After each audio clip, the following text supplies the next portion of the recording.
प्रथम अवस्था में हटा लिया तो हटा लिया, नहीं दूसरी अवस्था में बहुत ही भयानक स्थिति हो जाएगी।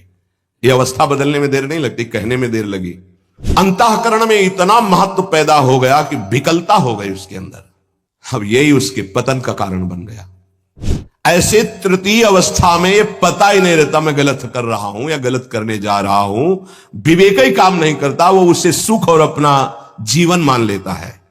नाम चल रहा है तो विवेक ठीक है, वो बचा लेगा आपको। भगवान का आश्रय लेकर भक्ति करने वाला उपासक बहुत जल्दी विजय प्राप्त कर पाता है इन विकारों पर, अन्यथा मार के गिरा देते। बहुत बड़े विजयी योद्धा हैं, काम क्रोध लोभ मोह मद मत्सर, हरि बचावे। वैसे कहा भी है हरि ने कि मामेवे प्रपद्यन्ते माया में ताम तरन्ति, मेरी शरण में आ जाओ तो बच जाओगे। प्रार्थना है अपनी तरफ से, 1000 बार फिसल जाए तो 1001 बार भी हिम्मत रखे, पड़े ना रहे। उपासक कामना के वशीभूत होने के कारण इस प्रेम का परिचय नहीं प्राप्त कर पाता।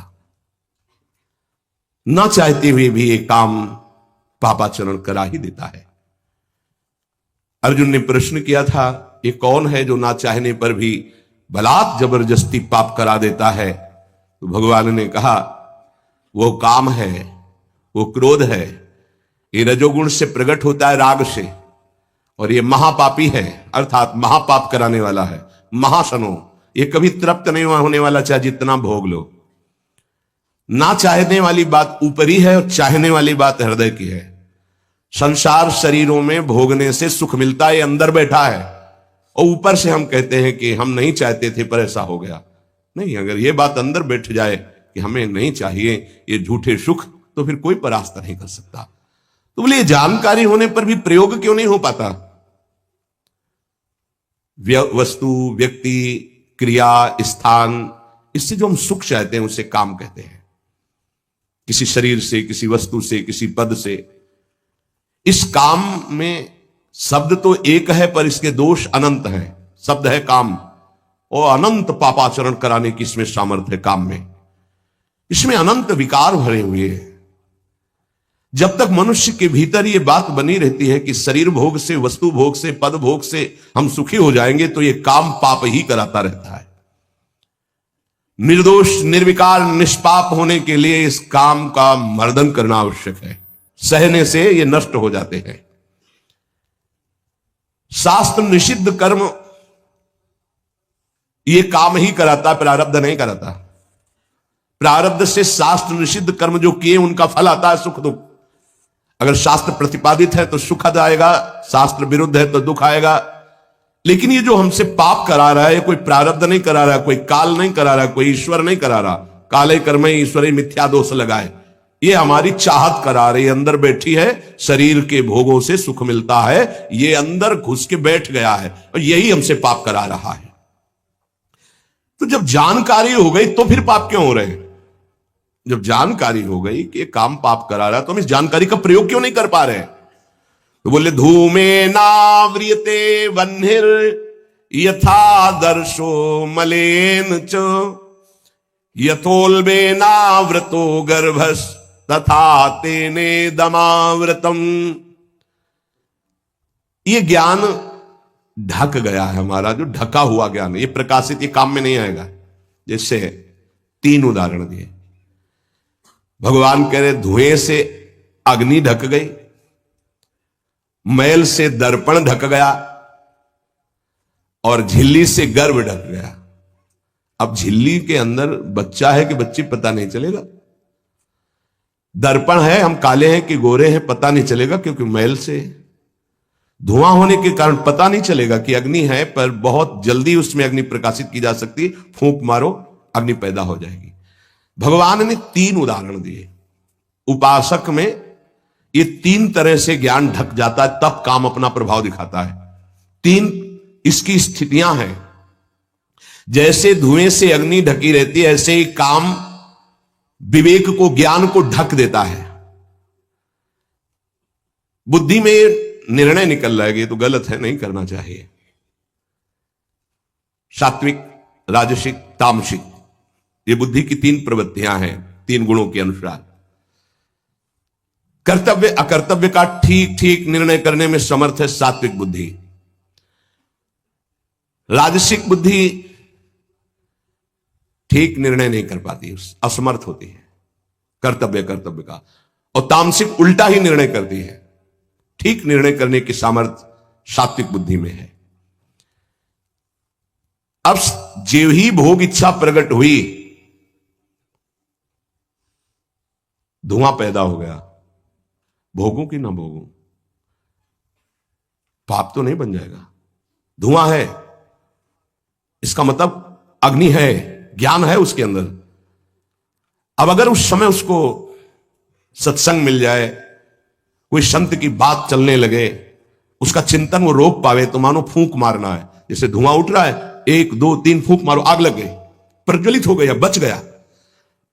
ये पहला बहुत सरल है, बच जाना काम से। धुआं हो जाने पर दिखाई नहीं देता क्या है, क्या ठीक है क्या नहीं ठीक है, पर फूंक मारो तो आग उठी, धुआं खत्म हुआ।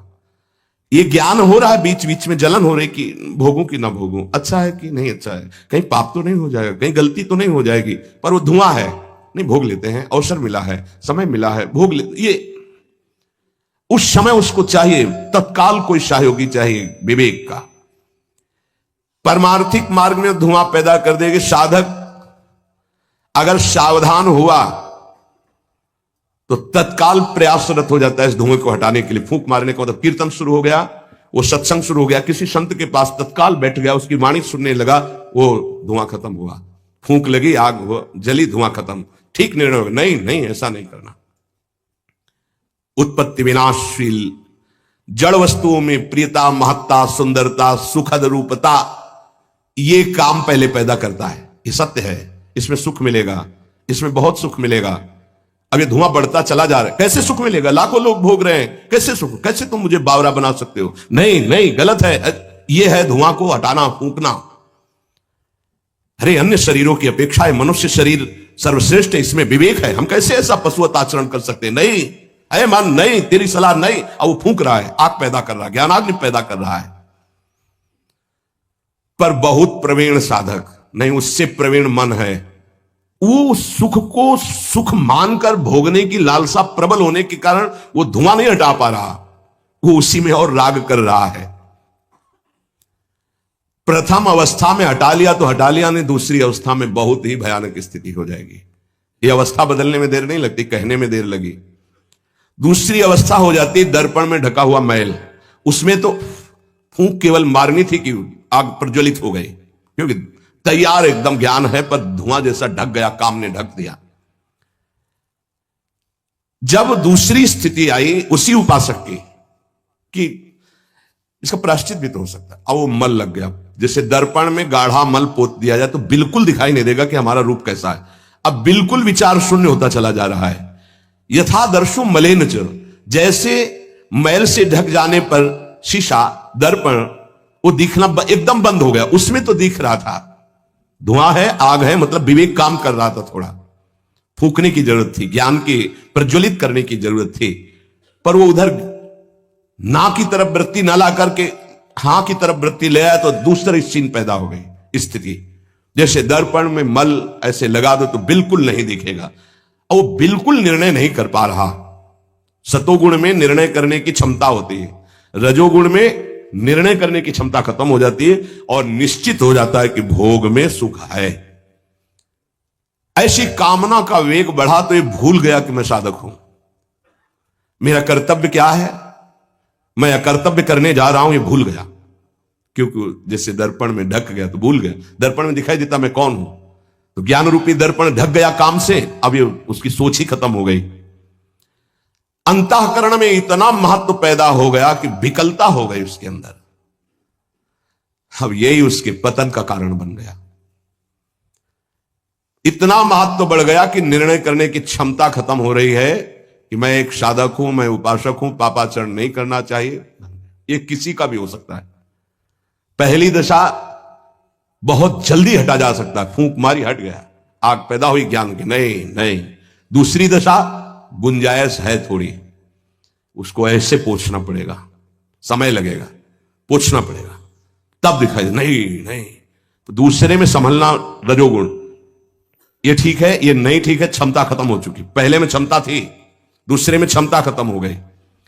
तीसरा यथोल बेना व्रतो गर्भा, तीसरा तमोगुण, वो विपरीत ही दिशा की तरफ ले जाएगा। क्षमता की तो बात जाने दो, वो सारी सामर्थ्य विपरीत जो होगा देखा जाएगा, चलो वो विपरीत दिशा की तरफ ले जाएगा।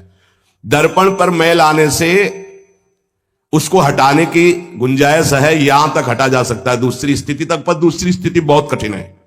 हटने की स्थिति अब खत्म हो चुकी, लगभग पर हटा जा सकता है, लेकिन तीसरी में तो हटा ही नहीं जा सकता। जैसे झिल्ली से ढके गर्भ का ये पता ही नहीं है कि बच्चा है कि बच्ची है, ऐसे तृतीय अवस्था में ये पता ही नहीं रहता मैं गलत कर रहा हूं या गलत करने जा रहा हूं। विवेक ही काम नहीं करता, वो उससे सुख और अपना जीवन मान लेता है। अगर उस कामना में बाधा पड़ी तो तमोगुण की वृत्ति बढ़ जाती है और क्रोध पैदा हो जाता है। क्रोध जब अपना स्वरूप धारण करता है तो हिंसा पैदा कर देता है, सम्मोह पैदा कर देता है। सम्मोह स्मृति का नाश किया और बुद्धि भ्रष्ट हुई, नष्ट हो गया साधक। ये सर्वनाश करने वाला काम। सम्मोह माने मूढ़ता, घोर मूढ़ता, कुछ निर्णय करने की सामर्थ्य नहीं रह गई। पशुवत, एकदम पशु। अब उसमें जब वाणी खुलेगी तो झूठ, आचरण होंगे तो कपट, व्यवहार होगा तो बेईमानी, कर्म होगा तो अन्याय और पाप, गुस्साएगी तो अत्याचार, हिंसा, इसके सिवा और कुछ नहीं। अपना रजिस्टर कभी पढ़ के देखो, अपने रजिस्टर को तो देखोगे नहीं कि अपने जीवन के रजिस्टर में हमने क्या क्या आचरण किए हैं, ये सबको देखना चाहिए। ये बात समझने की है, थोड़ा कड़वाहट जरूर है कि हम सब तत्काल भगवान को दोष देने लगते हैं, लेकिन भगवान चीख चीख के वर्णन कर रहे हैं, ऐसा मत करो इसका परिणाम ये है, ऐसा करो इसका परिणाम ये है। तो जो कह रहे हैं करो वो तो हम कर नहीं रहे, जो कह रहे हैं नहीं करो वो हम कर रहे हैं, तो उसका जब परिणाम आता है तो हम भगवान को कोसते हैं। बंबूल बोओगे तो उसमें दाग छुहारा नहीं लगेंगे, कांटे ही लगेंगे। पापाचरण करोगे तो उसका परिणाम दुख ही आएगा। पुण्य करोगे तो सांसारिक सुख मिलेगा, भजन करोगे तो पाप पुण्य दोनों से ऊपर उठकर भगवदानंद को प्राप्त होगे। कामना में तदाकार ना होने पावे तब तक बचा जा सकता है। जहां तैयारी बनी सुख भोग की और राजी आपने दस्तखत कर दिए, अब आपको भगवान ही बचा सकते हैं, दूसरा कोई नहीं। उस समय भगवान ही कोई ऐसी लीला कर दे तो बच सकते हो, अन्यथा नहीं बच सकते। तदाकार होना साधक का सर्वनाश हो जाना है, काम में तदाकार होना। 1 2 4 बार अगर आप ऐसी अवहेलना करेंगे तो आपका साथ देगा आपका हृदय और जलेगा, धिक्कार करेगा, बार बार कहेगा गलत है, कान पकड़ेगा, अब की बात नहीं। आगे बढ़ गए, ज्यादा मलिन हृदय हो गया तो आनंदित हर्षित होने लगेगा, आज ये भोगा कल वो भोगूंगा, और वो पापाचरण में हर्षित होकर आगे बढ़ जाता है। ये बहुत बुरी स्थिति होती है। जब तक साधक का हृदय धिक्कार देता है तब तक तो निकलने के चांस रहते हैं कि गलती को गलती मानता है और बार बार कहता है अब नहीं करूंगा। वो विवश होकर गलती हो रही पर वो कह रहा नहीं करो, ये निकल जाएगा, आज नहीं तो कल निकल जाएगा। लेकिन जो राजी हो गया है, जिसने इस महान पाप को अवगुण को गुण मान लिया है, निकलने की संभावना नहीं है, क्योंकि तदाकार होकर उसी में लग गया है। तथा तेने दमाव्रतम, कामना और इसकी ये 3 अवस्थाएं हृदय में आती हैं। जो साधक ये जानता है, सुनकर के ये मानता है कि कामना में भोगों में सुख नहीं है, भगवान कह रहे हैं, संत कह रहे हैं, शास्त्र कह रहे हैं, कामना का त्याग करने से ही शांति और सुख मिलेगा। त्यागात् शान्तिरन्तरम्। कामना आते ही फूंक मार दो तो धुआं नहीं बढ़ पाएगा और दूसरी दशा नहीं आ पाएगी, दूसरी स्थिति काम पैदा नहीं कर पाएगा। वो दर्पण में मैल, तीसरी में तो सवाल ही नहीं उठता कि बच जाओ। परमार्थ का रुचि रखने वाला साधक कामना को पहचानना सीखे और जहां काम अंदर आवे तत्काल उसको नष्ट करना सीखे। नष्ट करने का उपाय है नाम कीर्तन, भगवत गुणानुवाद, सत्संग, श्रवण। किसी संत के समीप तत्काल बैठ जाओ, किसी साधक के समीप, और चर्चा करने लगो, काम की नहीं, भगवत चर्चा। यह भी बताने की जरूरत नहीं कि मेरी स्थिति गड़बड़ है, थोड़ा मुझे कुछ नहीं, उसकी चर्चा नहीं। अगर ऐसा बोले तो उसकी सत्ता दृढ़ होगी। शांत, थोड़ा मन विक्षेप में आया, ऐसा लगा कि आपसे वार्ता करें तो थोड़ी देर आप सुनाइए, गोपी गीत सुनाइए, आप चतुराशी जी का थोड़ा कुछ, आप प्रभु के विषय में कोई सिद्धांत की चर्चा, सत्संग लगा दीजिए, सत्संग सुनने लगिए, एकांत से हट जाइए, बाहर मैदान में आ जाइए। तो किसी भी तरह से आपको उस समय बदलना है, चिंतन बदलना है। भगवान ने काम की 3 अवस्थाओं का वर्णन किया। यह वर्णन करना केवल आपको पहचान बताने के लिए है। कामना शब्द बोलने में देर लगती, बढ़ने में देर नहीं लगती। इतनी तीव्रता से वो प्रथम से दूसरी, दूसरी से तीसरी और वो क्रिया में उतार देगा। इसीलिए हानि हरिवंश के नाम अंतर पड़े, लाभ हरिवंश उच्चरत वाणी। नाम चल रहा है तो विवेक ठीक है, वो बचा लेगा आपको।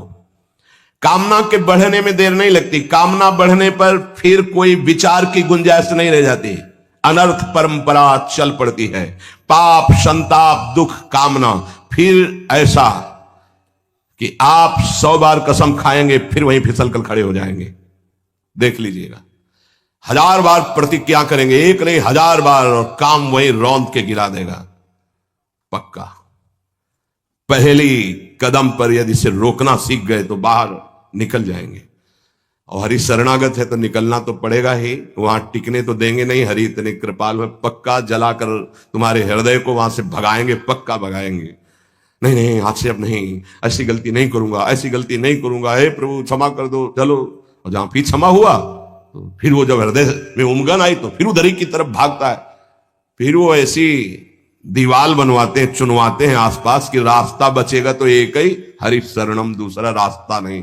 इसीलिए भगवान का आश्रय लेकर भक्ति करने वाला उपासक बहुत जल्दी विजय प्राप्त कर पाता है इन विकारों पर, अन्यथा मार के गिरा देते। बहुत बड़े विजयी योद्धा हैं काम, क्रोध, लोभ, मोह, मद, मत्सर। हरि बचावे। वैसे कहा भी है हरि ने कि मामेवे प्रपद्यन्ते माया में ताम तरन्ति, मेरी शरण में आ जाओ तो बच जाओगे। समस्त दोषों का नाश, समूल काम का नाश, समस्त संबंध विच्छेद, एकमात्र भगवान का आश्रय लेकर भजन करने से हो जाते हैं। घबराना नहीं। प्रार्थना है अपनी तरफ से, 1000 बार फिसल जाए तो 1001 बार भी हिम्मत रखें, पड़े ना रहे। आखिरी श्वास तक हम बाजी जीतने की कोशिश करेंगे, क्योंकि ये खिलाड़ी किसी और के नहीं, हरि के ही हैं। ये काम, क्रोध, लोभ, मोह, मद, मत्सर ये किसी और की सामर्थ्य से सामर्थ्यवान नहीं, मेरे स्वामी की ही सामर्थ्य से सामर्थ्यवान है। जिस दिन हमारा अहम धूल धूसरित हो जाएगा तो 1000 के बाद भी हम उन पर विजय प्राप्त कर लेंगे। इसलिए किसी भी स्थिति में कोई भी उपासक निराश तो होवे ना। प्रशंसनीय वो है जो इस समय विकार से लड़ रहा है, हर विकार को रौंद रहा है और अपने हृदय की मलिनता को सामने रख रहा है। कौन है हृदय की मलिनता को रखता है? प्रशंसनीय वो है इस समय जो अपने जीवन को संभाल ले। भगवान की असीम कृपा है उन उपासकों पर जो यौवन अवस्था को पवित्र करके चला रहे हैं। सातरति सातरति सा लोकांतारति। आप प्रभु के लिए इतनी जलन सह रहे ना, वो बहुत कृपाल है, वो देख रहे, एक एक सेकंड का हिसाब होगा। आप लोग ऐसा ना समझे कि आप जो कष्ट सह रहे हैं, आप जो जल रहे हैं, आप जो बेगों को सह रहे हैं, तो इसका कोई परिणाम नहीं। भगवान बिक जाएंगे, ध्यान रखना। वो देख रहे हैं, उनके लिए तुम सह रहे हो, उनके लिए सह रहे हो। समस्त विषयों का आक्रमण साधकों के हृदय में, तो क्या जाने विषय पुरुष, जो मनाया सो खा लिया, जो मनाया देख लिया, जो मनाया भोग लिया, जो मनाया सूंघ लिया। चलो एक साइड में आके देखो तब तुम्हें पता चलेगा। इसलिए हमारी प्रार्थना मानना, कभी भी किसी भी स्थिति में उदास, निराश और कदम पीछे मत हटाना। आखिरी श्वास तक योद्धा दुश्मन को परास्त करके विजय श्री की आशा रखता है। और हमारी आशा इसलिए पूरी होगी कि हमारे साथ प्रियालाल है। नागरी दासी जन्म जितायो, बलिहारी बलिहारी। ये क्या जाने, ये तो जरा सा छींक दोगे तो तैयार हो जाएंगे हो हल्ला मचाने में। ये साधना जानते हैं क्या? ये चढ़ाई चढ़े हैं क्या कि फिसलने वाला कितना मेहनती होता है? जो चढ़ के जाना चाहता है फिसल रहा है, उसे कौन जानता है? इसीलिए बड़े बड़े महापुरुष इस बात को, साधकों को प्रोत्साहन देते रहते। विषयी जी थोड़ी जानते, विषयी जी तो जरा सी बात हुई ना तो तोप बना करके, वो अपना रजिस्टर देखो पूरा काला, कभी नहीं वो देखेंगे लौट के। हाँ, एक बिंदु अगर कहीं चिट्ठी आ गई है ना तो हो हल्ला मचा देंगे। साधक ऐसा, साधक है। 1000 बार परास्त होने पर भी हमारा वो उदासीपन नहीं आना चाहिए, निराश नहीं होना चाहिए। चूक गए, इस बार भी चूक गए, आगे बढ़ेंगे, रौंदेंगे हम हरिनाम के बल से। हरसि हरिनाम जपत जय। निराशा नहीं आनी चाहिए अंतिम श्वास तक, क्योंकि युद्ध किसी साधारण से नहीं हो रहा। भगवान की शक्ति से संपन्न ये षड विकार हैं, कोई छोटे मोटे भगवान के पुत्र बने जाकर कृष्णावतार में। प्रद्युम्न कौन है? कामावतार, साक्षात काम प्रद्युम्न के रूप में अवतरित हो, भगवान के पुत्र रूप में। ये भगवत शक्तियों से संपन्न है, तो भक्त के ऊपर क्यों आक्रमण करते हैं? उसके अहंकार का नाश करने के लिए, शरणागति पुष्ट करने के लिए। ये अनुभव की बात कह रहा हूं। शरणागति में जहां कच्चाई होती तो वीर योद्धा घेरते हैं आसपास, तो हमारा मन भागता है प्रभु की शरण, त्राहिमाम, तो कहते आओ, हम ही ने तो लगाया है इनको, नहीं हम ना लगाते तो तुम अहंकार से फैल जाते, आओ। सच्ची कह रहे हैं, काम क्रोध लोभ हमारे बड़े सहायक हुए। जब जब ये तीर कमान संधान किए तो भाग पड़े अपने लोग, हरिश शरणम, क्योंकि दूसरा रास्ता ही नहीं है। तो प्रणाम है इनको कि इन्होंने भगवान की शरणागति पुष्ट की, इन्होंने भगवान का आश्रय दिलाया। अगर ये जलाते नहीं तो इधर आना ही नहीं होता। और ये भगवत शक्ति से संपन्न बच सकता है तो भगवत शक्ति संपन्न ही बच सकता है, दूसरे की सामर्थ्य नहीं। हजारों बार यदि हारेंगे तो हमारे अंदर कहीं अहंकार है, इसलिए नहीं, अहंकार रहित पर इनका कहीं किसी भी तरह का प्रभाव नहीं होता। तो अहंकार रहित करने के लिए भगवान इशारा कर देते, देखो प्रश्न करके। तो क्या भगवान भ्रष्ट कराते हैं? वो कहते नामे भक्ता प्रणश्यति, किसी भी स्थिति में मेरे भक्त का नाश नहीं होता। भगवदाश्रय, नाम जप और बहुत सावधानी पूर्वक एक एक मिनट व्यतीत किया जाए। शेष चर्चा